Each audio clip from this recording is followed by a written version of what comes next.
Capítulo 2. Filhinhos meus, estas coisas vos escrevo para que não pequeis. Se todavia alguém pecar, temos advogado junto ao Pai, Jesus Cristo, o justo. E ele é a propiciação pelos nossos pecados, e não somente pelos nossos próprios, mas ainda pelos do mundo inteiro. Ora, sabemos que o temos conhecido por isto, se guardamos os seus mandamentos. Aquele que diz, eu o conheço, e não guarda os seus mandamentos, é mentiroso, e nele não está a verdade. Aquele, entretanto, que guarda a sua palavra, nele verdadeiramente tem sido aperfeiçoado o amor de Deus. Nisto sabemos que estamos nele. Aquele que diz que permanece nele, esse deve também andar assim como ele andou.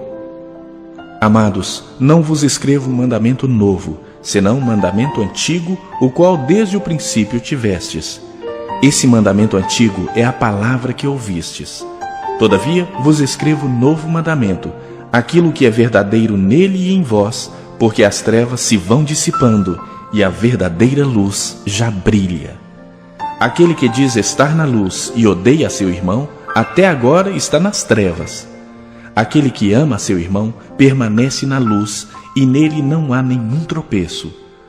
Aquele, porém, que odeia seu irmão está nas trevas e anda nas trevas, e não sabe para onde vai, porque as trevas lhe cegaram os olhos. Filhinhos, eu vos escrevo porque os vossos pecados são perdoados por causa do seu nome.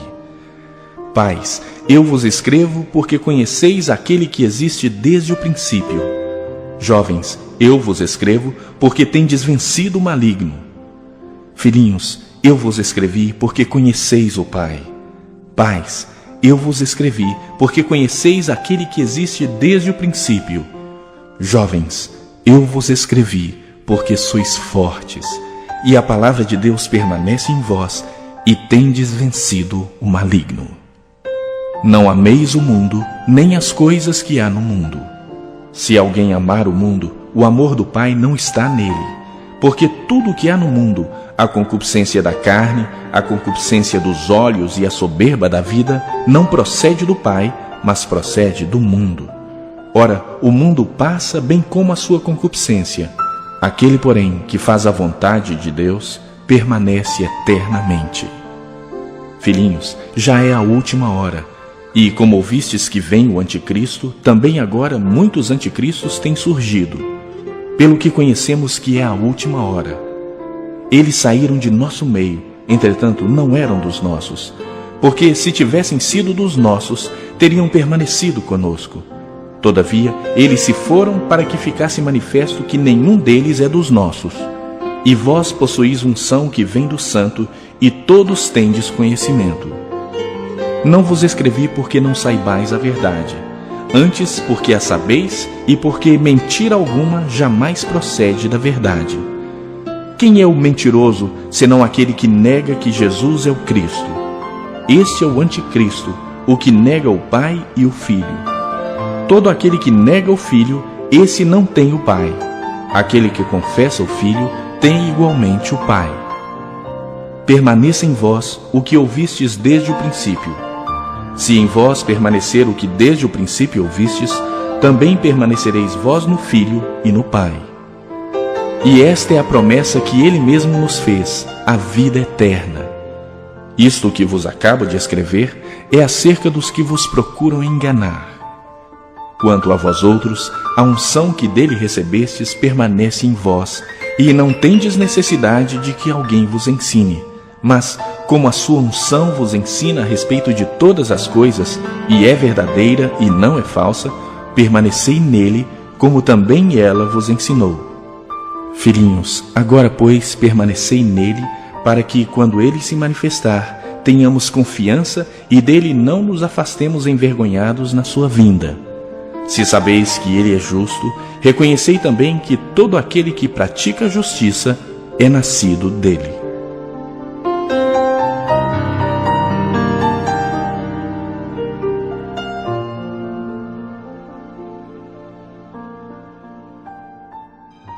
Eu fico maravilhado quando leio esse texto, que esse texto eu quero falar ao meu e ao seu coração sobre crescimento.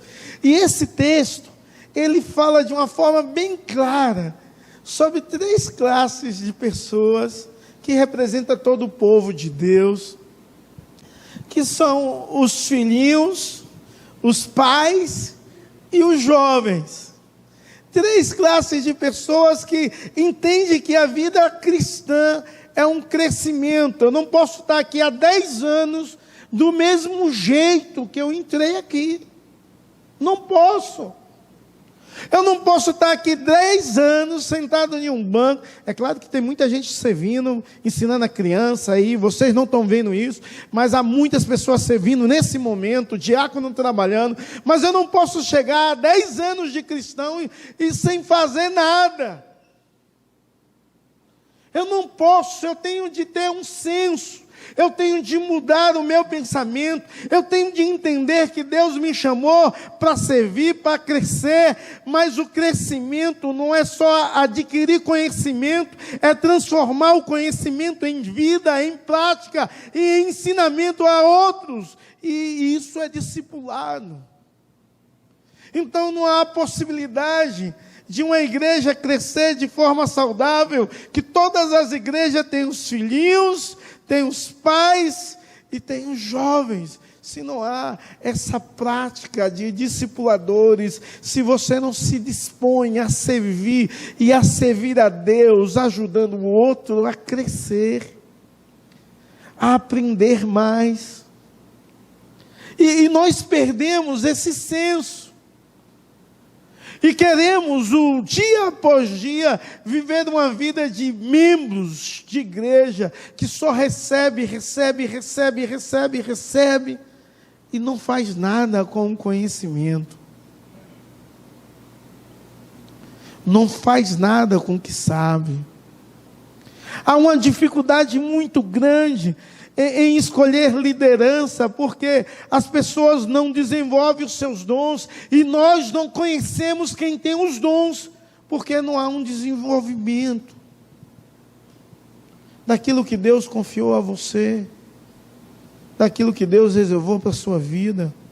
E quando há um desenvolvimento dos dons, parece que há de repente algo que sufoca.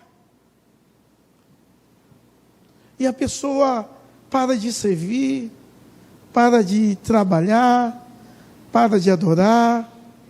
E nós colocamos N desculpa, nós não temos tempo, eu estou muito atarefado, eu tenho coisas para fazer, isso e aquilo, e eu não estou aqui para julgar a sua vida, e nem como você administra o seu tempo, mas a palavra de Deus diz que nós devemos aprender a remir o tempo, porque os dias são maus. Mas se os dias são maus, o que eu faço para que os dias sejam bons? Pelo menos na vida de alguns, na vida do meu amado, do meu irmão, da minha irmã, que talvez está angustiado, frustrado, está precisando de um ensinamento, está precisando de ouvir alguém falar uma palavra de incentivo, orar, abençoar, exortar. Porque talvez tem gente na igreja com a síndrome de Absalão, precisando ser exortado. E ninguém se levanta para exortar. Ou alguns levantam e dizem, cadê o pastor que não vê isso? Ou cadê o presbítero que não enxerga essa situação? Meus amados, nós precisamos entender que Deus te chamou para que você tivesse um crescimento, e um crescimento natural, um crescimento saudável. Deus não deseja que você tenha um crescimento desproporcional. E nós respeitamos quem é bebê. Porque geralmente o bebê de colo, o que é que ele faz? Chora, come, mama, e tem as suas necessidades fisiológicas. E dorme. É isso mesmo.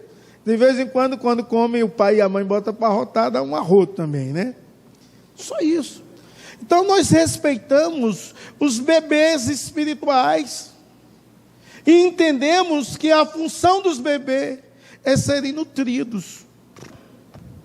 Cada vez mais. Para que cresça de forma saudável. Só que eu não posso nutrir completamente o bebê,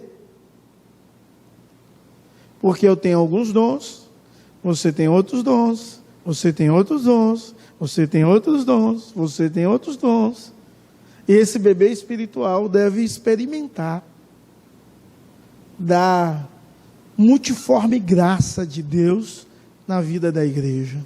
sendo ajudado, carregado, alimentado, cuidado, trocado, orientado o tempo todo, ensinado, carregado no colo. E os bebês nós temos de carregar. Os bebês espirituais têm de ser carregados. Carregado no colo, com muito amor, com muito carinho, com muita dedicação. Não pode pegar um bebê e dar feijoada, por exemplo,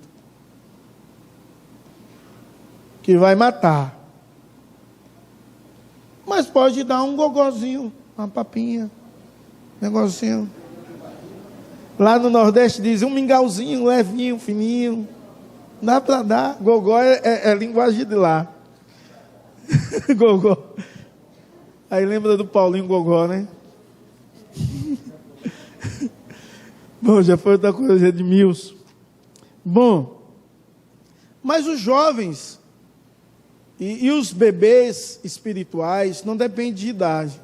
A pessoa pode ter 80 anos. Isso é um bebê espiritual. Está nascendo a fé. Então precisa ser carregado, animado, nutrido, ensinado. 80 anos, 90 anos, bebê. Não é a idade. Agora tem os jovens. E os jovens são gente com força. É claro que o texto fala de jovens espirituais.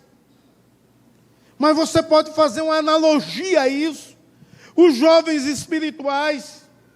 Onde é que estão os jovens dessa geração?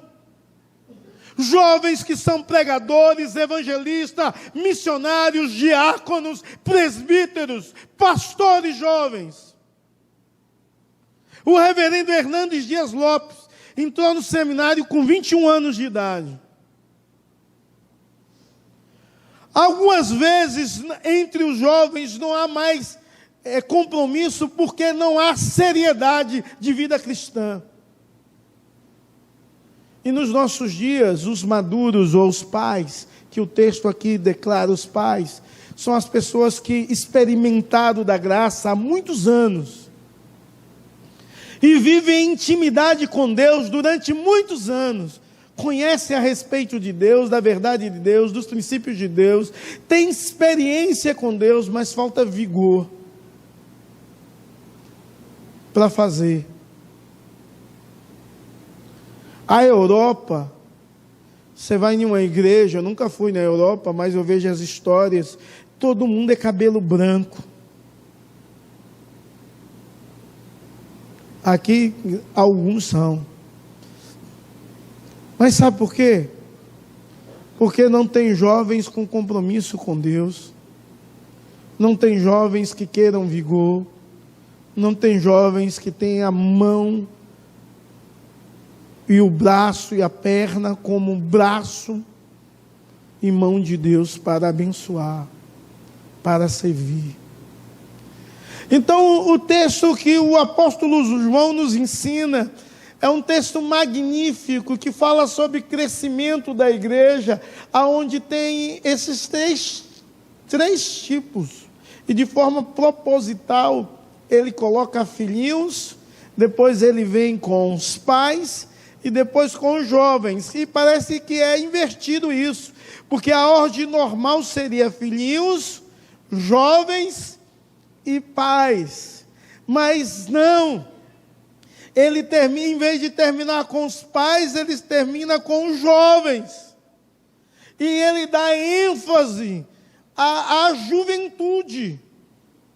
É claro que o apóstolo João, eu estava falando com Pedro antes de começar o culto, que João foi alguém experimentado por Deus e transformado o seu temperamento. João, quando no início da vida e da fé cristã, o Senhor Jesus chama João de filho do trovão. Imagine João. Eu acho que João era pior do que eu, gritava muito, falava alto. E quando nós lemos a carta da primeira epístola de João, parece um outro João, controlado. Um cara que olha para a igreja e diz: filhinhos, não pequeis. Se todavia alguém pecar, temos um advogado junto ao Pai, Jesus Cristo justo. João é aquele que diz assim: olha, não amamos de palavra, mas de fato e de verdade. João diz: olha, se você não ama o seu irmão, você não que vê, como pode amar a Deus que não vê?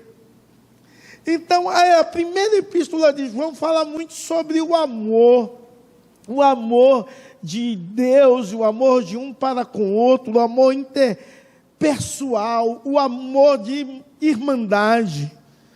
E é interessante que quando João fala e ensina sobre o amor, e no versículos anteriores, a ideia de João é ensinar o povo algumas verdades. E a primeira eu gostaria que vocês lessem em uma só voz.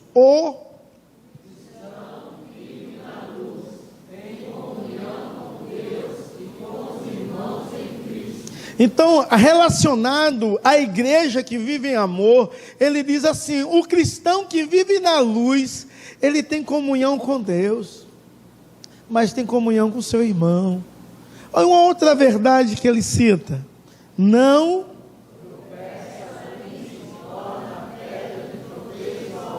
quem ama o seu irmão, ele não tropeça e ama a Deus, e também não se torna pedra de tropeço para outro. É alguém que abençoa. E em terceiro lugar,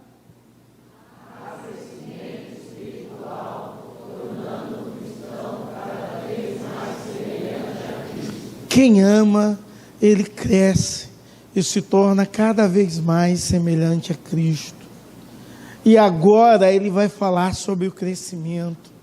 E aí ele usa essas três figuras, das quais nós já citamos, para falar do crescimento que esse cristão tem de tornar-se cada vez mais semelhante a Cristo. Primeiro ele fala filhinhos, verso 12, diz assim: filhinhos, eu vos escrevo, porque os vossos pecados são perdoados por causa do meu nome. Ele diz assim: filhinhos, eu vos escrevo, porque vocês são perdoados. Sabe por quê? Porque Deus os chamou, Deus redimiu, e você já pode experimentar a bênção de ser uma nova criatura em Deus, é alguém perdoado, lavado e remido. Os seus pecados foram lançados nas profundezas do mar do esquecimento. Deus não se lembra mais. O diabo pode querer te acusar, mas você é alguém lavado e remido por Deus. As pessoas que têm 10 anos, 20 anos, 30 anos, 50 anos, 80 anos na igreja, desfruta desse mesmo privilégio que você.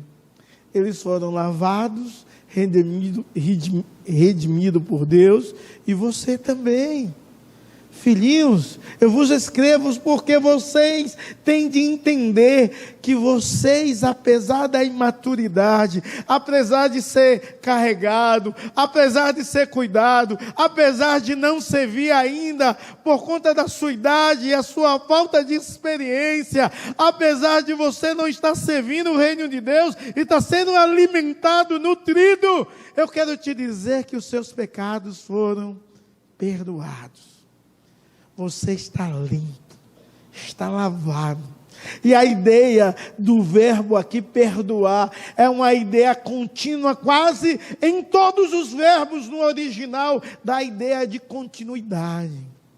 Pecados perdoados no presente, os pecados do passado e os pecados que você irá cometer serão perdoados. Eu vos escrevo, porque você precisa saber que em Cristo você é nova criatura. E como nova criatura em Cristo, você é alguém perdoado, lavado, redimido, purificado. Você precisa saber disso. E aí o apóstolo João está dizendo: eu vos escrevo, para que você entenda essa verdade. Mas ele diz assim: ó, isso acontece, não é pelo que você faz, ou pelo que você deixa de fazer, porque você agora, como um bebê espiritual, seja qualquer idade que você tenha, sendo um bebê, você precisa nutrido. E o que acontece não é por causa de você, é por causa do nome, seu nome. O versículo diz aqui, é por causa do seu nome. Mas esse nome aqui, no verso 12, não é o nome do filhinho, é o nome de Jesus. E muito mais do que o nome de Jesus, é uma demonstração do caráter de Jesus. Porque o nome para o judeu era uma representação do caráter. E quando você vê que ele não coloca o nome de Jesus, e poderia colocar, porque a ideia é do nome de Deus, é o eu sou, é o Yahvé. E o caráter do Yahvé é o caráter de Deus que vê, que ouve, que está presente, que ajuda, que é fiel à sua aliança e que se encarnou em Jesus Cristo. E é todo poderoso. E te perdoou. E te amou. E em uma análise mais cristocêntrica, é olhar o nome de Jesus que se entregou na cruz. E através do seu sangue, e do seu sacrifício, e do seu amor, Ele te perdoou, porque Ele te ama. Esse é o Deus que nós servimos. É um Deus que Deus deseja que você ainda que precisa ser carregado, tenha calma, seja carregado, seja nutrido. Mas você, igual ao que tem 80 anos de igreja, é perdoado. E vai ser perdoado e continuar perdoado. Não por causa de quem faz alguma coisa ou deixa de fazer, não. Mas por conta de um Deus que é o eu sou. Que é luz para a sua vida. Que é o seu bom pastor. Que é a sua fonte de vida. Que é a porta de salvação, de escape. É esse Deus presente, real e muito bondoso que se deu na cruz do Calvário para que você pudesse ter vida e vida em abundância, e através do seu sangue houve o perdão dos seus pecados. Eu vos escrevo para que você saiba que através do sacrifício de Cristo você é perdoado. Aí ele continua, ele diz assim, pais, é o verso 13, a primeira parte, porque o verso 13 é escrito aos pais e aos jovens. Pais, eu vos escrevo para te lembrar que você conhece aquele que existe perante os séculos dos séculos. Ele chega para as pessoas maduras na fé cristã e diz, eu vos escrevo para que você não venha esquecer. Que apesar de não ter vigor para servir e acreditar nos princípios de Deus e na verdade de Deus que você acredita, eu quero te lembrar que aquele Deus que operou grandes coisas no decorrer da sua história, aquele Deus que te abençoou, Ele é imutável, Ele é o mesmo Deus, aquele Deus que agiu com a sua providência naqueles momentos difíceis, aquele Deus que ouviu a sua oração, aquele Deus que abriu porta, aquele Deus que te abençoou, aquele Deus que fez milagres, aquele Deus que te surpreendeu muitas vezes. É necessário você se lembrar que Ele continua sendo o mesmo. Ele é o mesmo Deus. E Ele vai ser o mesmo Deus. E vai continuar sendo e agindo da mesma forma, do mesmo jeito. Ele é Deus. E você o conhece. Você é alguém íntimo dEle, alguém que se relaciona com Ele. E não pode esquecer disso, ou trocar essa relação por qualquer outra coisa.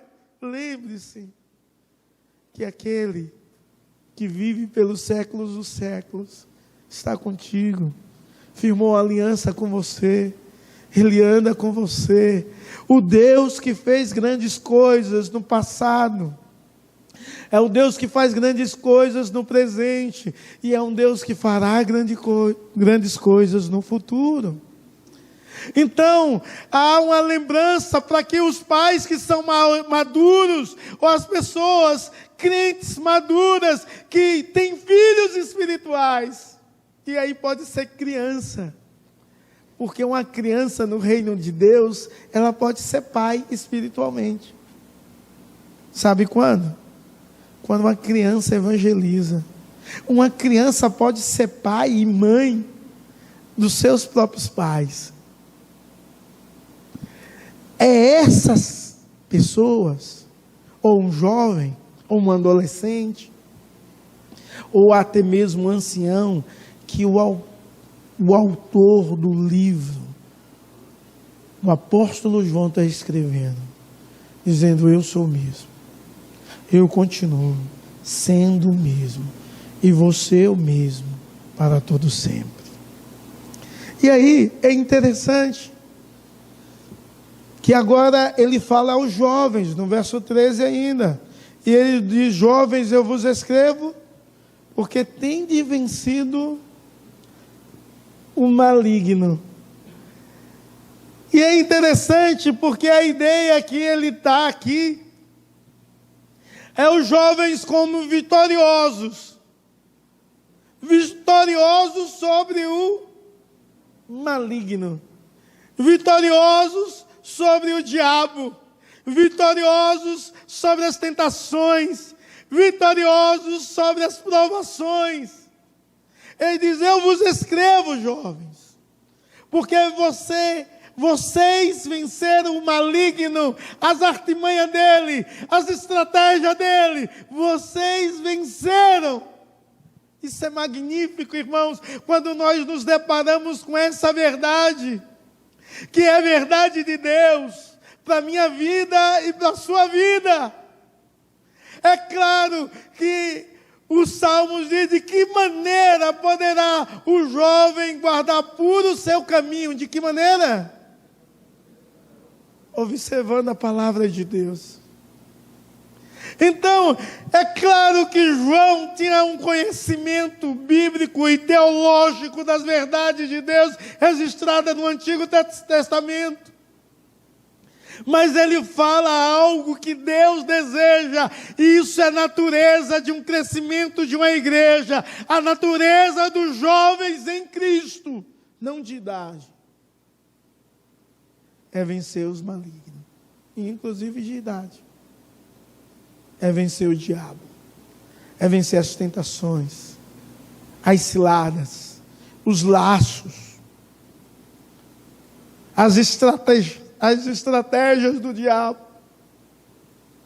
E quando você olha Jesus Cristo na sua juventude humana, em termos de idade, ele vai ao deserto e ele é tentado. E Jesus é tentado como Adão foi tentado. Jesus é tentado pelo desejo da carne. Se tu tem fome, transforma essa pedra em pão. E ele estava com fome. Com fome. Adão, vendo que a árvore era boa. E aí é interessante, porque ele é tratado não só, tentado, não só na concupiscência da carne, mas na concupiscência dos olhos e também na soberba da vida. E Jesus Cristo é tentado nessas áreas também. E Jesus rebate com os princípios da verdade de Deus, dos princípios de Deus, soberba da vida. O diabo diz: tudo isso eu te darei, se prostrares e me adorares. E até hoje o diabo tenta você, jovem, de 18 a 35 anos, ou jovem espiritual, que está aí com vigor, com alegria, querendo se vir trabalhar, adorar a Deus, querendo se empenhar. Ele tenta você do mesmo jeito, com a concupiscência dos olhos, com a concupiscência da carne, e com a soberba da vida. Mas o texto diz: eu vos escrevo. Sabe por quê? Porque você tem de saber uma realidade. Você venceu o maligno. E é interessante que nesse quiasmo extraordinário, nesses 3 versículos, ele usa o quiasmo, ele fala para os filhos, é uma linguagem retórica da poesia, ele fala para os filhos, fala para os pais, é um quiasmo invertido, porque inverte a ordem, e fala para os jovens. E aí no verso 14, ele volta a falar de novo para os filhos, para os pais e para os jovens. E quando ele fala para os filhos, no verso 14 ele diz: eu vos escrevo porque conheceis o Pai. Eu vos escrevo porque vocês são perdoados e vivem uma nova vida em Deus, o Pai. Vocês podem desfrutar de uma intimidade com Ele. Você pode experimentar do carinho, do aconchego, da proteção, da nutrição, do cuidado de Deus. E aí ele repete a mesma coisa que ele falou com os pais. Eu vos escrevo porque conhece aquele que existe desde o princípio. Eu vos escrevo para que vocês possam compreender essa verdade inegociável. Que aquele Deus que existe de eternidade a eternidade tem se relacionado com você. Ele é imutável. E quando ele vai falar com jovens, na sua segunda vez, ele diz assim: jovens, eu vos escrevo, e ele muda o termo, diz: porque sois fortes, e a palavra de Deus permanece em vós, e tendes vencido o maligno. Ele agora chama, primeiro ele diz que os jovens vencem o maligno, mas agora ele diz que os jovens vencem porque é forte e porque a palavra de Deus habita em vós. E o termo forte aqui, há uma ideia de avanço, não só de vitória. Mas os jovens não é só quem experimenta a vitória, mas quem avança contra as forças do mal. E você tem avançado? Tem crescido espiritualmente? Tem destruído as artimanhas do diabo? Porque ele não fala só de vitória, mas ele fala de alguém que destrói, que avança continuamente, não por si mesmo, mas porque está firmado na palavra de Deus. A palavra de Deus habita em vós. E porque essa verdade de Deus habita em vós, porque a palavra de Deus e você se torna uma só coisa, você pode dizer sim a Deus, sim aos princípios de Deus, e não ao diabo, experimentando a vitória. Mas você pode fazer muito mais. Você pode avançar sobre as artimanhas do diabo, evangelizando, pregando, anunciando, fortalecendo o caído, animando o desanimado. Você pode fazer isso em nome de Jesus e para a glória de Deus. Onde estão os jovens de nossa igreja que têm vencido os malignos e que têm avançado sobre o maligno? Jovens que vivem a palavra de Deus e se confunde a palavra com o seu próprio pensamento, porque quem domina é Deus a sua vida. Onde estão os jovens? Será se a nossa igreja, apesar de nem todos ter o cabelo branco, todos são maduros espirituais, que nunca devem esquecer que Deus é o mesmo? Ou será se existem bebês tão somente que precisam ser carregados e nutridos? Onde estão os jovens? Quando João escreveu: se você é jovem e tem força, foi para você. E a palavra de Deus não se cumpre em sua vida, sabe por quê? Porque você não dá valor aos princípios de Deus. Porque a palavra de Deus não está habitando em você. Porque Deus não tem sido o centro da sua vida. Porque Deus não tem tido o domínio que deveria ter. Sabe por quê? Porque você não tem deixado Deus agir. É claro que ele vai falar, depois desse texto, sobre o amor ao mundo. Não ameis o mundo, nem as coisas que há no mundo. E é claro que aquelas pessoas que estão a palavra de Deus arraigada no seu coração, elas não amam o mundo. Elas amam a Deus, têm uma relação boa com Deus e com o seu próximo. Que Deus os abençoe. Em nome de Jesus. E para a glória do Senhor. Vamos receber a bênção. Que a graça do nosso Senhor e Salvador Jesus Cristo, que o amor de Deus, o nosso eterno Pai, que a comunhão e a consolação do Divino Espírito Santo seja sobre vocês, sobre todo o povo de Deus, espalhado sobre toda a face da terra, hoje e para todos sempre.